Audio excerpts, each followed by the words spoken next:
Hello, good morning students. આજે આપણે દેડકાના ઉત્સર્જન તંત્ર વિશે સમજીશું. દેડકામાં ઉત્સર્જન તંત્ર. દેડકામાં નાઇટ્રોજનયુક્ત નકામા ઉત્સર્ગ દ્રવ્યોના નિકાલ કરવાની પ્રક્રિયાને ઉત્સર્જન તંત્ર તરીકે ઓળખવામાં આવે છે. તો નાઇટ્રોજનયુક્ત નકામા ઉત્સર્ગ દ્રવ્યોનો નિકાલ કરવાની ક્રિયાને ઉત્સર્જન તરીકે ઓળખવામાં આવે છે. ઉત્સર્જનની વ્યાખ્યા યાદ રાખજો. દેડકામાં નાઇટ્રોજનયુક્ત નકામા ઉત્સર્ગ દ્રવ્યોનો નિકાલ કરવાની ક્રિયાને ઉત્સર્જન કહેવાય છે. આ દ્રવ્યોનો નિકાલ પૂર્ણ વિકસિત ઉત્સર્જન તંત્ર દ્વારા થાય છે. ટૂંકમાં એમ કહી શકાય કે દેડકામાં નાઇટ્રોજનયુક્ત ઉત્સર્ગ દ્રવ્યોનો નિકાલ એ ઉત્સર્જન તંત્ર દ્વારા થાય છે. તો આપણે ઉત્સર્જન તંત્રની વાત કરીએ. ઉત્સર્જન તંત્રમાં એક જોડ મૂત્રપિંડ, મૂત્રવાહિની, અવસારણી અને મૂત્રાશયનો સમાવેશ થાય છે. તો આપણે ઉત્સર્જન તંત્રની રચના સમજીએ. અહીંયા તમને આ જે આકૃતિ બતાવેલી છે એ આકૃતિમાં તમે દેડકાનું ઉત્સર્જન તંત્ર જોઈ શકશો. આ જે રચના બતાવેલી છે અહીંયા આકૃતિમાં આ મૂત્રપિંડ બતાવેલા છે, ત્યાર પછી આ મૂત્રવાહિની બતાવેલી છે, આ અવસારણી બતાવેલું છે અને આ મૂત્રાશય બતાવેલું છે. તો આ દેડકાનું ઉત્સર્જન તંત્ર છે. તો આપણે દેડકાના ઉત્સર્જન તંત્રની વાત કરીએ. આ ખરેખરમાં આકૃતિ માદા પ્રજનન તંત્રની આપેલી છે, પણ માદા પ્રજનન તંત્રની સાથે સાથે અહીંયા ઉત્સર્જન તંત્ર પણ દર્શાવેલું છે. તો દેડકાના ઉત્સર્જન તંત્રમાં એક જોડ મૂત્રપિંડ આવેલા હોય છે. બરાબર. દેડકાના ઉત્સર્જન તંત્રમાં એક જોડ મૂત્રપિંડ આવેલા હોય છે. તો અહીંયા આકૃતિમાં તમને આ મૂત્રપિંડની રચના દેખાય છે. ઉત્સર્જન તંત્રમાં એક જોડ મૂત્રપિંડ, એક જોડ મૂત્રવાહિની આવેલી હોય છે. મૂત્રવાહિની એ અવસારણી જેવી રચનામાં ખુલે છે અને મૂત્રાશયનો સમાવેશ થાય છે. તો ફરીથી રચના યાદ રાખજો. દેડકામાં એક જોડ મૂત્રપિંડ, એક જોડ મૂત્રવાહિની, અવસારણી અને મૂત્રાશય અંગોનો સમાવેશ થાય છે. હવે આપણે મૂત્રપિંડની રચનાની વાત કરીએ. તો મૂત્રપિંડ એ ગાઢ રાતા રંગના અને વાલ જેવા આકારના હોય છે. તો અમે આકૃતિમાં તમે જોઈ શકો છો. મૂત્રપિંડ એ ગાઢ રાતા રંગના અને વાલ જેવા આકારના હોય છે અને તે દેહ ગુહાના થોડાક પાછળની બાજુએ કરોડ સ્તંભની બંને બાજુએ ગોઠવાયેલા હોય છે. તો મૂત્રપિંડનું સ્થાન પૂછાય તો મૂત્રપિંડ એ દેહ ગુહામાં પાછળની બાજુએ થોડાક પાછળની બાજુએ કરોડ સ્તંભની બંને બાજુએ ગોઠવાયેલા હોય છે. ત્યાર પછીની રચનાની વાત કરીએ તો પ્રત્યેક મૂત્રપિંડ એ ઘણા બધા રચનાત્મક અને ક્રિયાત્મક એકમના બનેલા હોય છે, જેને મૂત્રપિંડ નલિકાઓ અથવા તો નેફ્રોન્સ તરીકે ઓળખવામાં આવે છે. બરાબર. નર દેડકામાં મૂત્રવાહિની મૂત્રપિંડમાંથી મૂત્રજનન વાહિની સ્વરૂપે બહાર નીકળે છે. બરાબર. આ નર પ્રજનન તંત્રમાં મૂત્રવાહિની અને જનનવાહિની બંને એક જ હોય છે. એટલે કે મૂત્રજનન વાહિની દ્વારા મૂત્રનું પણ વહન થાય છે અને જનનકોષોનું પણ વહન થાય છે, એટલે એને મૂત્રજનન વાહિની કહેવાય છે. જ્યારે માદા દેડકાની વાત કરીએ તો માદા દેડકામાં મૂત્રવાહિની અને જનનવાહિની એટલે કે અંડવાહિની બંને અલગ અલગ હોય છે. બરાબર. એટલે કે માદામાં મૂત્રવાહિની અને જનનવાહિની અલગ અલગ હોય છે, જ્યારે નર દેડકામાં મૂત્રવાહિની અને મૂત્ર અને જનનકોષોનું વહન એક જ વાહિની દ્વારા થાય છે, તો એને મૂત્રજનન વાહિની તરીકે ઓળખવામાં આવે છે. હવે આગળ આપણે વાત કરી કે જે મૂત્રપિંડ છે એ મૂત્રપિંડ ઘણા બધા ઉત્સર્ગ એકમોનું બનેલું હોય છે. તો અહીંયા તમને મૂત્રપિંડનો રચનાત્મક અને ક્રિયાત્મક એકમ મૂત્રપિંડ નલિકા કહેવાશે. બરાબર. તો અહીંયા મૂત્રપિંડ નલિકા તમને બતાવેલી છે, એટલે કે મૂત્રપિંડનો રચનાત્મક અને ક્રિયાત્મક એકમ અથવા તો ઉત્સર્ગ એકમ, જેને મૂત્રપિંડ નલિકા તરીકે ઓળખવામાં આવે છે. તો અહીંયા આકૃતિમાં તમને મૂત્રપિંડ નલિકાની રચના બતાવેલી છે. એ સેમ માનવમાં જે મૂત્રપિંડ નલિકાની રચના હોય છે એ જ રીતની રચના હોય છે. મૂત્રપિંડની નલિકા એમાં મૂત્રપિંડ ધમની છે, પછી બહિર્વાહી મૂત્રપિંડ ધમની છે, એના દ્વારા રુધિર અંદર દાખલ થાય છે. અંતર્વાહી ધમની, બહિર્વાહી ધમની, અંતર્વાહી ધમની દ્વારા રુધિર દાખલ થાય, બહિર્વાહી ધમની દ્વારા રુધિર બહાર નીકળે. પછી આગળ વાત વાત કરીએ તો અંદર અહીંયા રુધિર કેશિકા ગુચ્છ આવેલું હોય છે। પછી આ જે રચના આવેલી છે એને બાઉમેનની કોથળી તરીકે ઓળખવામાં આવે છે। મૂત્રપિંડ નલિકા ઉત્સર્ગ એકમની વાત કરીએ તો આગળની આ જે રચના છે એને બાઉમેનની કોથળી કહેવાય। એમાં અંદર જે રચના આવેલી છે એને રુધિર કેશિકા ગુચ્છ કહેવાય। જે માનવમાં મૂત્રપિંડ નલિકા જોવા મળે છે એ જ પ્રકારની રચના અહીંયા હોય છે। પછી અહીંયા આ જે છે એ મૂત્રપિંડ નિવાહિકા શિરા છે, આ મૂત્રપિંડ નિવાહિકા છે, બરાબર, અને આ મૂત્રપિંડ શિરા છે, બરાબર। તો આ ઉત્સર્ગ એકમ એટલે કે મૂત્રપિંડમાં ઘણા બધા રચનાત્મક અને ક્રિયાત્મક એકમ આવેલા હોય છે, જેને મૂત્રપિંડ નલિકા અથવા તો નેફ્રોન્સ તરીકે ઓળખવામાં આવે છે। તો અહીંયા જે તમને ફિગર ડ્રો કરેલી બતાવેલી છે એ મૂત્રપિંડમાં આવેલા ઉત્સર્ગ એકમ એટલે કે મૂત્રપિંડ નલિકા અથવા તો નેફ્રોન્સની છે, બરાબર। નળ દેડકામાં મૂત્રવાહિની મૂત્રપિંડમાંથી મૂત્રજનન વાહિની સ્વરૂપે બહાર નીકળે છે, એટલે કે નળ દેડકામાં મૂત્રવાહિની દ્વારા જ મૂત્રનું પણ વહન થાય છે અને જનન કોષોનું એટલે કે શુક્રકોષોનું પણ વહન થાય છે, એટલે એને મૂત્રજનન વાહિની તરીકે ઓળખવામાં આવે છે। આવી મૂત્રજનન વાહિની છે એ મૂત્રજનન વાહિની એ અવસારણીમાં ખુલે છે, બરાબર। હવે મૂત્રાશયની જો આપણે વાત કરીએ તો મૂત્રાશય એક પાતળી દિવાલવાળું છે। પાતળી દિવાલવાળું મૂત્રાશય જે મળાશયની વક્ષ બાજુએ આવેલું હોય છે અને એ પણ અવસારણીમાં ખુલે છે। આ જે મૂત્રાશય છે એ પાતળી દિવાલવાળું હોય છે, મળાશયની વક્ષ બાજુએ આવેલું હોય છે અને મૂત્રાશય અવસારણીમાં ખુલે છે। દેડકો ઉત્સર્ગ દ્રવ્ય તરીકે યુરિયાનું ઉત્સર્જન કરે છે, માટે દેડકાને યુરિયા ત્યાગી પ્રાણી અથવા યુરિયોટેલિક પ્રાણી તરીકે ઓળખવામાં આવે છે। ઉત્સર્ગ દ્રવ્યની આપણે જો વાત કરીએ તો ઉત્સર્ગ દ્રવ્યો રુધિર દ્વારા પહેલાં મૂત્રપિંડમાં વહન પામે છે અને ત્યાં આગળ અલગ કરી દેવામાં આવે છે અને તેનું ઉત્સર્જન કરવામાં આવે છે, એટલે કે ઉત્સર્ગ દ્રવ્યોને રુધિર દ્વારા મૂત્રપિંડમાં વહન કરવામાં આવે છે। મૂત્રપિંડમાં રુધિરમાંથી ઉત્સર્ગ દ્રવ્યોને અલગ કરી દેવામાં આવે છે અને પછી ઉત્સર્ગ દ્રવ્યોનો એટલે કે ઉત્સર્ગ દ્રવ્યોનો ઉત્સર્જનની ક્રિયા દ્વારા એનો નિકાલ કરવામાં આવે છે। આગળ આપણે નેક્સ્ટ પોઈન્ટ સમજીશું દેડકામાં નિયંત્રણ અને સહનિયમન તંત્ર, એટલે કે જેમ આપણે માનવમાં અંતઃસ્ત્રાવી તંત્ર વિશે સમજ્યા કે અંતઃસ્ત્રાવી ગ્રંથિઓ દ્વારા ઉત્પન્ન થતા અંતઃસ્ત્રાવો એ શરીરની વિવિધ દેહધાર્મિક ક્રિયાઓમાં અગત્યનો ભાગ ભજવે છે, એ જ રીતે દેડકામાં નિયંત્રણ અને સહનિયમનની ક્રિયા પૂર્ણ વિકસિત હોય છે। તો દેડકામાં નિયંત્રણ અને સહનિયમન તંત્ર દેડકામાં પૂર્ણ વિકસિત હોય છે। ત્યાં અંતઃસ્ત્રાવી ગ્રંથિઓ અને ચેતાતંત્ર બંને જોવા મળે છે અને એના દ્વારા દેડકામાં દેહધાર્મિક ક્રિયાઓનું નિયમન થાય છે। હવે આપણે અંતઃસ્ત્રાવી ગ્રંથિઓની વાત કરીએ તો દેડકામાં જુદા જુદા પ્રકારની અંતઃસ્ત્રાવી ગ્રંથિઓ આવેલી હોય છે। શરીરના તેમાં અંતઃસ્ત્રાવી ગ્રંથિઓ અને ચેતાતંત્ર બંને જોવા મળે છે।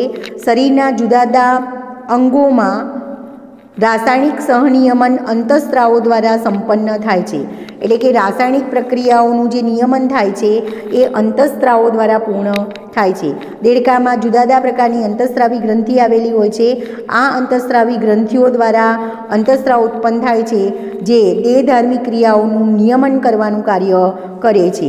તો દેડકાની મુખ્ય અંતઃસ્ત્રાવી ગ્રંથિઓના ફક્ત તમારે નામ યાદ રાખવાના છે।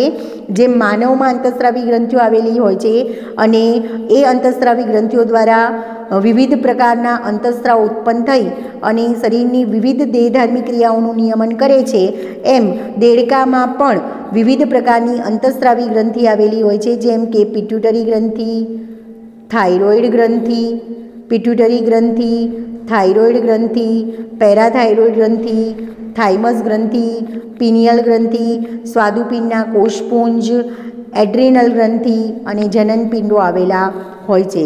તો યાદ રાખજો દેડકામાં કયા કયા પ્રકારની અંતઃસ્ત્રાવી ગ્રંથિ આવેલી હોય છે। દેડકામાં પિટ્યુટરી ગ્રંથિ, થાઇરોઇડ ગ્રંથિ, પેરાથાઇરોઇડ ગ્રંથિ, થાઇમસ ગ્રંથિ, પિનિયલ ગ્રંથિ, સ્વાદુપિંડના કોષપુંજ, એડ્રિનલ ગ્રંથિ અને જનનપિંડો આવેલા હોય છે, જેના દ્વારા ઉત્પન્ન થતા અંતઃસ્ત્રાવો દ્વારા શરીરની વિવિધ દેહધાર્મિક ક્રિયાઓનું નિયમન થાય છે।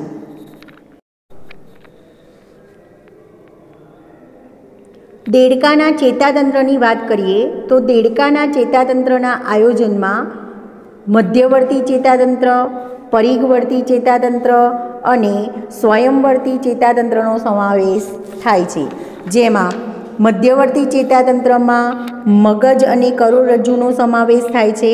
ફરીથી યાદ રાખજો, ચેતાતંત્રના આયોજનમાં મધ્યવર્તી ચેતાતંત્ર, પરિઘવર્તી ચેતાતંત્ર અને સ્વયંવર્તી ચેતાતંત્રનો સમાવેશ થાય છે, જેમાં મધ્યવર્તી ચેતાતંત્રમાં મગજ અને કરોડરજ્જુનો સમાવેશ થાય છે. મધ્યવર્તી ચેતાતંત્રમાં મગજ અને કરોડરજ્જુનો સમાવેશ થાય છે. પરિઘવર્તી ચેતાતંત્રમાં મસ્તિષ્ક ચેતાઓ અને કરોડરજ્જુ ચેતાઓનો સમાવેશ થાય છે અને સ્વયંવર્તી ચેતાતંત્રમાં અનુકંપી અને પરાનુકંપી ચેતાતંત્રનો સમાવેશ થાય છે. તો આ પોઈન્ટ યાદ રાખજો. દેડકાનું જે ચેતાતંત્ર છે એ દેડકાના ચેતાતંત્રમાં 3 પ્રકારના ચેતાતંત્રનો આયોજનનો સમાવેશ થાય છે: મધ્યવર્તી ચેતાતંત્ર, પરિઘવર્તી ચેતાતંત્ર અને સ્વયંવર્તી ચેતાતંત્ર. મધ્યવર્તી ચેતાતંત્રમાં મગજ અને કરોડરજ્જુનો સમાવેશ થાય છે. પરિઘવર્તી ચેતાતંત્રમાં મસ્તિષ્ક ચેતાઓ અને કરોડરજ્જુ ચેતાઓનો સમાવેશ થાય છે અને સ્વયંવર્તી ચેતાતંત્રમાં અનુકંપી અને પરાનુકંપી ચેતાતંત્રનો સમાવેશ થાય છે. હવે મગજમાંથી 10 જોડ મસ્તિષ્ક ચેતાઓ ઉદ્ભવે છે, બરાબર. અને મગજ એ હાડકાની બનેલ મસ્તક પેટીથી મસ્તક પેટીમાં બંધ હોય છે. આ રચના યાદ રાખજો, મગજમાંથી કેટલી મસ્તિષ્ક ચેતાઓ ઉત્પન્ન થાય છે? તો મગજમાંથી 10 જોડ મસ્તિષ્ક ચેતાઓ ઉદ્ભવે છે અને મગજ એ હાડકાની બનેલ મસ્તક પેટીમાં બંધ હોય છે. ત્યાર પછીની આપણે રચનાની વાત કરીએ તો મગજની રચના કેવી હોય છે એના વિશે આપણે ડિટેલમાં ચર્ચા કરીએ. તો મગજ એ મગજમાંથી 10 જોડ મસ્તિષ્ક ચેતાઓ ઉદ્ભવે છે. અહીંયા આકૃતિમાં તમને દેડકાનું મગજ બતાવ્યું છે, જેમાં દેડકાના મગજનો પૃષ્ઠ દેખાવ અને દેડકાના મગજનો વક્ષ દેખાવ બતાવ્યો છે. દેડકાના મગજમાંથી 10 જોડ મસ્તિષ્ક ચેતાઓ ઉદ્ભવે છે. મગજ એ હાડકાની બનેલ મસ્તક પેટીમાં બંધ હોય છે. આ મગજમાં અગ્રમગજ, મધ્ય મગજ અને પશ્ચ મગજમાં વિભાજિત હોય છે. એટલે મગજને 3 ભાગમાં વિભાજિત કરવામાં આવ્યું છે: અગ્રમગજ, મધ્ય મગજ અને પશ્ચ મગજ. આગળ જ વાત કરી કે મગજ એ હાડકાની બનેલ મસ્તક પેટીમાં રક્ષાયેલું હોય છે. મગજને 3 ભાગમાં વિભાજિત કરવામાં આવ્યું છે. મગજ એ 3 ભાગમાં વિભાજિત છે: અગ્રમગજ, મધ્ય મગજ અને પશ્ચ મગજ.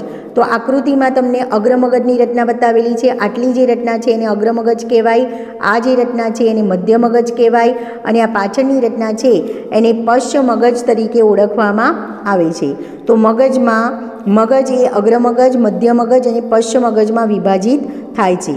અગ્રમગજમાં જ્ઞાનપિંડો અને 1 જોડ બૃહદ મસ્તિષ્ક ગોળાર્ધ અને 1 આંતર મસ્તિષ્કનો સમાવેશ થાય છે. હવે આપણે અગ્રમગજની વાત કરીએ તો અગ્રમગજમાં કઈ કઈ રચના આવેલી હોય છે? અગ્રમગજમાં 1 જોડ જ્ઞાનપિંડ આવેલા હોય છે. તો આ જે રચના છે એને જ્ઞાનપિંડ કહેવાય છે. અગ્રમગજમાં 1 જ્ઞાનપિંડો આવેલા હોય છે. 1 જોડ બૃહદ મસ્તિષ્ક ગોળાર્ધ આવેલા હોય છે. એટલે અહીંયા રચના યાદ રાખજો, આ જે રચના છે એને જ્ઞાનપિંડ કહેવાય. પછી આ 1 જોડ છે એ બૃહદ મસ્તિષ્ક ગોળાર્ધ આવેલા હોય છે અને નીચેની જે રચના છે એને આંતર મસ્તિષ્ક કહેવાય છે. તો ફરીથી યાદ રાખજો, અગ્રમગજમાં કઈ કઈ રચના જોવા મળે છે? અગ્રમગજમાં આ રચના એટલે કે જ્ઞાનપિંડ જોવા મળે છે. 1 જોડ બૃહદ મસ્તિષ્ક ગોળાર્ધ જોવા મળે છે અને એની નીચે આંતર મસ્તિષ્ક જોવા મળે છે. અગ્રમગજમાં જ્ઞાનપિંડો, 1 જોડ બૃહદ મસ્તિષ્ક, અગ્રમગજમાં જ્ઞાનપિંડ, 1 જોડ બૃહદ મસ્તિષ્ક ગોળાર્ધ અને આંતર મસ્તિષ્કનો સમાવેશ થાય છે. ત્યાર પછી આપણે વાત કરીએ મધ્ય મગજ. તો મધ્ય મગજમાં 1 જોડ દ્રષ્ટિપિંડનો સમાવેશ થાય છે. તો આકૃતિમાં તમને અહીંયા આ 1 જોડ દ્રષ્ટિપિંડ બતાવેલા છે. મધ્ય મગજમાં 1 જોડ દ્રષ્ટિપિંડનો સમાવેશ થાય છે. ત્યાર પછી આપણે વાત કરીએ પશ્ચ મગજની.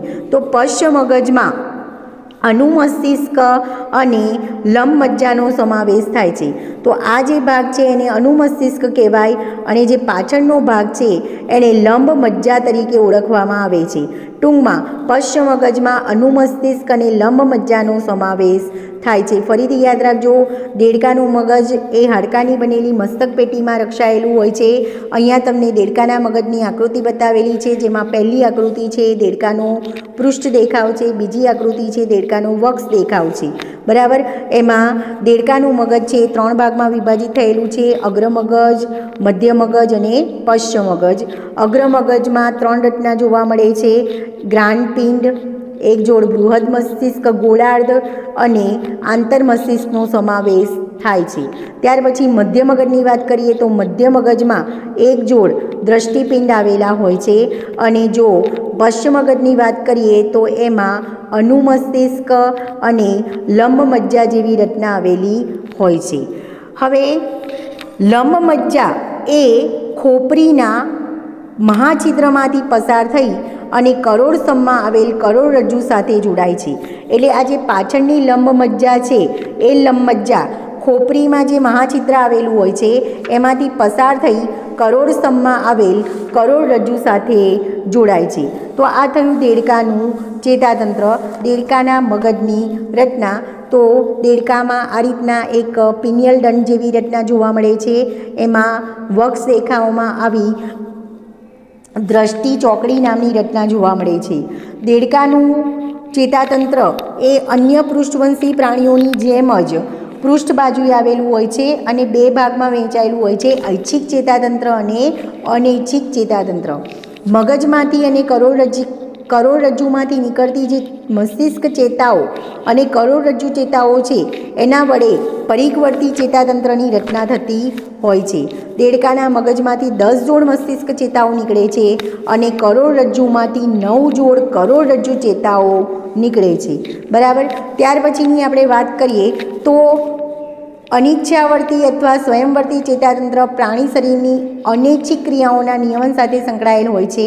તેના 2 પ્રકાર છે, અનુકંપી ચેતાતંત્ર અને પરાનુકંપી ચેતાતંત્ર।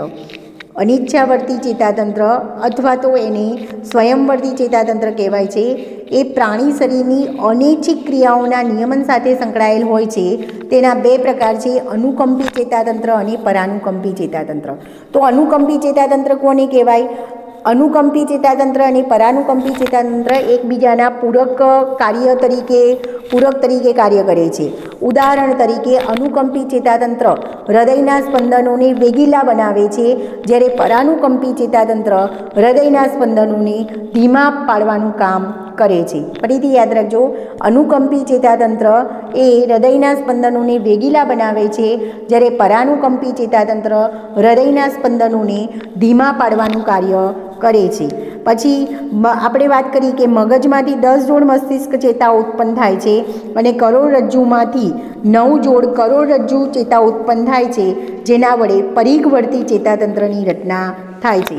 તો આગળ આપણે વાત કરી કે દેડકામાં 3 પ્રકારનું ચેતાતંત્ર જોવા મળે છે, એટલે કે ચેતાતંત્રનું આયોજન 3 પ્રકારમાં છે। મધ્યવર્તી ચેતાતંત્ર, જેમાં મગજ અને કરોડરજ્જુનો સમાવેશ થાય છે, પરિઘવર્તી ચેતાતંત્ર, એમાં મસ્તિષ્ક અને કરોડરજ્જુ ચેતાઓનો સમાવેશ થાય છે, અને સ્વયંવર્તી ચેતાતંત્ર, જેમાં અનુકંપી અને પરાનુકંપી ચેતાતંત્રનો સમાવેશ થાય છે।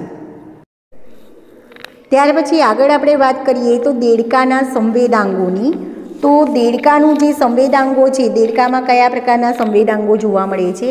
તો દેડકામાં ટોટલ 5 પ્રકારના સંવેદી અંગો હોય છે। આપણે દેડકામાં સંવેદી અંગો વિશે વાત કરી રહ્યા છીએ। દેડકામાં ટોટલ 5 પ્રકારના સંવેદી અંગો જોવા મળે છે, બરાબર। આ સંવેદી અંગોમાં દેડકામાં વિવિધ પ્રકારના સંવેદાંગો હોય છે। સંવેદાંગો એટલે કે સંવેદન અંગો હોય છે, જેમ કે સ્પર્શ સંવેદી અંગ, જેમાં સંવેદી અંકુરકોનો સમાવેશ થાય છે। ત્યાર પછી સ્વાદ કલિકાઓનો સમાવેશ થાય છે, ગંધ નાસિકાધિચ્છદનો સમાવેશ થાય છે, દ્રષ્ટિ એટલે કે આંખ, અને શ્રવણ એટલે કે કર્ણપટલ અને અંતઃકર્ણનો સમાવેશ થાય છે। તો દેડકામાં ટોટલ 5 પ્રકારના સંવેદી અંગો આવેલા હોય છે। આપણે સંવેદી અંગોની ચર્ચા કરી રહ્યા છીએ। દેડકામાં 5 પ્રકારના સંવેદી અંગો હોય છે, જેમાં સ્પર્શ સંવેદી અંગો, સ્વાદ સંવેદી અંગો, ગંધ સંવેદી અંગો, દ્રષ્ટિ સંવેદી અંગ અને શ્રવણ સંવેદી અંગ આવેલા હોય છે।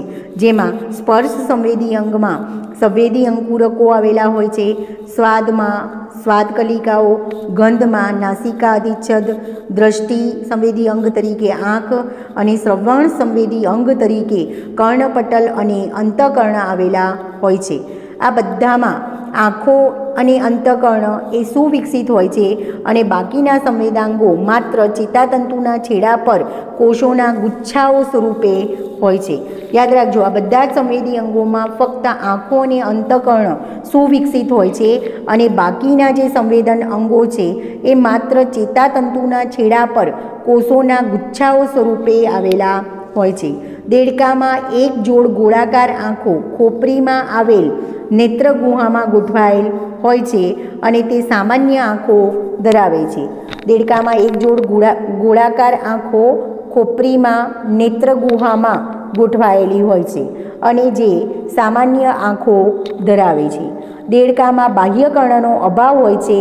બહારથી માત્ર કર્ણપટલ જ દેખાય છે. કર્ણ એક એવું અંગ છે જે શ્રવણ ઉપરાંત સમતુલનનું કાર્ય પણ કરે છે. તો ખાસ યાદ રાખજો, શ્રવણ કર્ણનું કાર્ય દેડકામાં માનવની જેમ બાહ્યકર્ણ હોતું નથી. દેડકામાં બાહ્યકર્ણનો અભાવ હોય છે. બહારથી માત્ર કર્ણપટલ જ દેખાય છે અને કર્ણ એક એવું અંગ છે જે સાંભળવાનું કાર્ય તો કરે છે, એટલે કે શ્રવણનું કાર્ય તો કરે જ છે, પણ સાથે સાથે એ સમતુલનનું કાર્ય પણ કરે છે. અહીંયા તમને દેડકાની આંખનો ઊભો છેદ દર્શાવેલો છે. દેડકામાં આ રીતની આંખ હોય છે, જેમાં આ જે રચના છે એને નેત્રમણી કહેવાય છે. પછી નેત્રમણીની ઉપર કીકી નામની રચના આવેલી હોય છે. દેડકાની આંખની રચનામાં અંદર તરફ જે આ રચના દેખાય છે એને નેત્રમણી તરીકે ઓળખવામાં આવે છે. એની ઉપર કીકી તરીકે ઓળખાતી રચના આવેલી હોય છે. એની આજુબાજુ આ જે રચના દેખાય છે એને કનિનિકા કહેવાય છે. એની આગળની તરફ આ જે રચના આવેલી હોય છે એને પારદર્શક પટલ તરીકે ઓળખવામાં આવે છે. એ માનવમાં જે આંખની રચના હોય છે એ જ રીતની રચના હોય છે. એમાં શ્વેત પટલ જોવા મળે છે, મધ્ય પટલ આવેલો હોય છે અને સૌથી અંદરનો પટલ છે એને નેત્ર પટલ તરીકે ઓળખવામાં આવે છે. ત્યાર પછી અંદર નેત્રમણીની રચના આવેલી હોય છે અને દ્રષ્ટિ ચેતા આવેલી હોય છે. આમ આંખ એ સંવેદી અંગ તરીકે કાર્ય કરે છે અને દ્રષ્ટિ એટલે કે જોવાનું કાર્ય કરે છે.